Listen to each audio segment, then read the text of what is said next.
반갑습니다. 스포츠 분석 국내 1위 가생 스포츠입니다. 오늘도 확실한 분석을 바탕으로 여러분께 큰 도움을 전해드리겠습니다. 구독과 좋아요 한 번씩 부탁드리겠습니다. 경기 분석에 앞서 국내 1위 분석가분을 모신 정보 공유방을 무료로 초대해드리고 있습니다. 영상 아래 고정 댓글 통해 메시지 주시면 참여 가능하시니 많은 참여 부탁드리겠습니다. 4월 28일 해외 축구 일정입니다. 첫 번째 볼로냐와 우디네세의 경기입니다. 볼로냐는 우디네세를 격파하면 UC의 가능성이 더 올라가게 되는 상황입니다. 물론 우디네세의 수비력에 대해서는 볼로냐도 꽤 까다로워해야 할 이유가 충분하지만 홈에서는 경기당 0.5골에 미달하는 압도적인 단단함을 가지고 있습니다.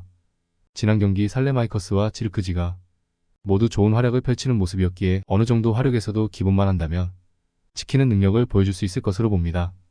우디네세는 수비를 바탕으로 밀란이나 유베를 원정에서 잡아내는 면모를 보이기도 했습니다.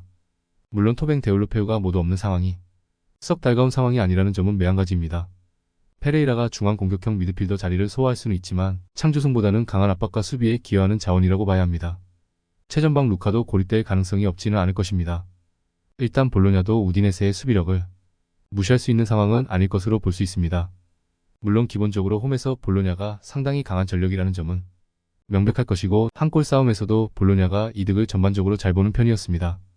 그러므로 이 경기는 볼로냐의 승리와 언더를 추천드립니다. 다음으로 클레르몽과 랭스의 경기입니다. 클레르몽은 4-2-3-1 포메이션으로 경기를 소화해 나갈 것으로 보이고 라샤니하고 사라체비치를 활용한 공격 루트를 통해서 득점 찬스를 생산해 나갈 것으로 보입니다.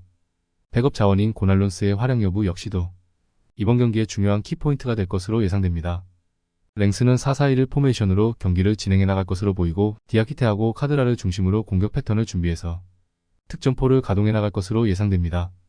백업 자원인 아키에메의 활약 여부 역시도 중요한 관건이 될 것으로 보입니다. 리그 최하위 클레르몽은 남은 경기 전승을 거둔다 하여도 다른 팀들의 결과까지 지켜봐야 하는 강등위기 상황에 있는 팀입니다. 그리고 이번 시즌 수비 조직을 제대로 갖추지 못하고 있는 실정입니다.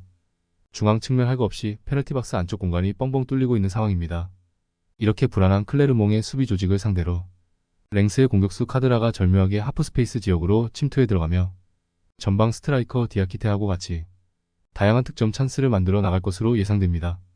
그러므로 이번 경기에서 역대급 이변이나 변수가 발생될 확률은 제로에 가깝다고 판단됩니다.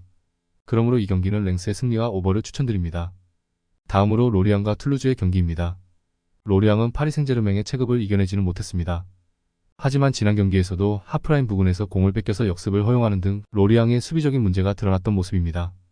툴루즈가 압박을 하는데 능한 팀이다 보니 로리앙이 지난 경기처럼 실수가 연발하는 상황에서는 비슷하게 수비적으로 문제를 드러낼 가능성이 높아 보이는 상황입니다.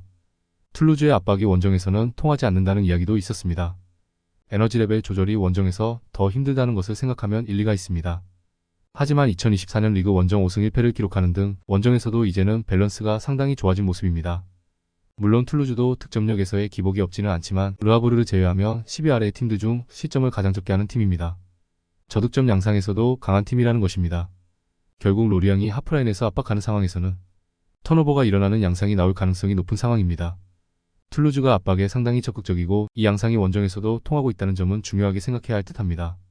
그나마 툴루즈도 골 결정력이나 찬스를 자유자재로 높이는 팀은 아니라고 볼 수는 있을 듯합니다. 그러므로 이 경기는 툴루즈의 승리와 언더를 추천드립니다. 다음으로 스트라스부르와 니스의 경기입니다.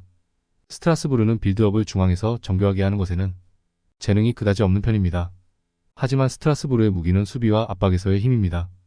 오히려 니스가 이런 유형의 팀에게는 속공을 할 기회 자체가 사라지면서 부진한 흐름입니다. 스트라스부르가 니스를 상대로 상당히 진땀을 빼게 만드는 수비적인 강세에서는 기대를 걸어볼 가치가 충분할 것으로 보고 있습니다. 니스는 확실히 강호들보다는 약체를 상대할 때가 문제입니다. 특히 원정에서는 6위 이상의 팀을 상대로 무패지만 그 아래 순위를 상대로는 2승입니다. 그나마 1대0으로 이긴 두 경기가 전부라서 시원한 경기를 한 번도 기록하지를 못했던 셈입니다. 결국 라인을 내린 상대를 파괴할 지공에서의 영향력이 너무 부족한 것이 흠이라고 할 수 있을 것입니다. 니스가 속공을 하지 못하도록 스트라스부르가 라인을 내리면서 보수적으로 할 수 있는 상태입니다. 실제로 이 상태에서 니스를 상대로 재미를 꿰본 전적도 있는 것이 사실입니다. 그나마 스트라스부르가 공격 상황에서의 전개에 아주 흔한 팀이 아니라는 점이 니스 입장에서는 다행입니다. 그러므로 이 경기는 무승부와 언더를 추천드립니다. 다음으로 메넨글라트바흐와 우니온 베를린의 경기입니다. 메넨글라트바흐는 우니온을 상대로는 아주 약한 편이었습니다. 일단 우니온의 강력한 중앙 압박에 역습도 잘 통하지는 않았고 오히려 본인들이 역습에 당하는 양상입니다. 올 시즌에도 중원에서 1차 저지선 역할을 잘해주고 있다고 보기는 어렵고 현재 코어라인 부상도 상당히 많은 모습입니다. 그나마 우니온의 힘이나 전방에서의 저력이 많이 떨어진 것이 다행이라면 다행이 듯합니다. 우니온의 문제라면 일단 공격입니다. 수비는 라이프치히나 프랑크푸르트, 레버쿠젠을 상대로 중앙을 막아버리는 것으로 시점을 통제하는 모습을 보여주는 경우가 있습니다. 하지만 공격은 사실상 고젠스의 개인 기량에 맡기는 편입니다. 지난 경기 어시스트도 고젠스가 했고 최근 4경기 1득점으로 빈공 양상이 심각합니다. 겨울에 백화든 공격수들을 대거 이적시킨 탓도 있다는 평가입니다. 메넨도 우니온의 중앙 압박을 잘 뚫어내지는 못하는 모습이었는데 우니온 입장에서도 고젠스에게 모든 것을 맡겨버리는 양상이 달갑지는 않습니다. 우니온 전방에서의 무게감이 겨울 이적 시장을 거친 다음에는 더 떨어졌다는 평가입니다. 그러므로 이 경기는 무승부와 언더를 추천드립니다. 다음으로 그라나다와 오사수나의 경기입니다. 이제는 그라나다가 상당히 공격적인 스타일을 벌였다고 할 수 있을 듯합니다. 실제로 최근 5경기에서는 사골만 허용하면서 오히려 짠물 수비의 덕을 보고 있는 양상입니다. 물론 이를 위해서 공격력을 상당히 포기해야 하는 상태입니다. 오픈 플레이에서 기대 득점이 1점을 넘긴 경기는 하나도 없었고 적극성이 떨어지면서 펠리스트리도 뭔가를 할 수 있는 건덕지는 많이 사라졌습니다. 오사수나도 현재 부디미르가 없으면 타겟 플레이와 득점을 모두 책임질 수 있는 선수가 없습니다. 지난 경기에서도 타겟형 스트라이커의 세컨볼과 이선의 골 기록으로 한 골을 기록하는 모습을 보여주기는 했지만 아무래도 부디미르의 대체자가 리그 3골에 그치고 있는 가르시아라는 점은 스탯상으로 매우 아쉽습니다. 그나마 500도 서슴지 않고 쓰면서 수비를 견고하게 하는 플레이에 대해서는 신뢰를 어느 정도 해볼 수 있습니다.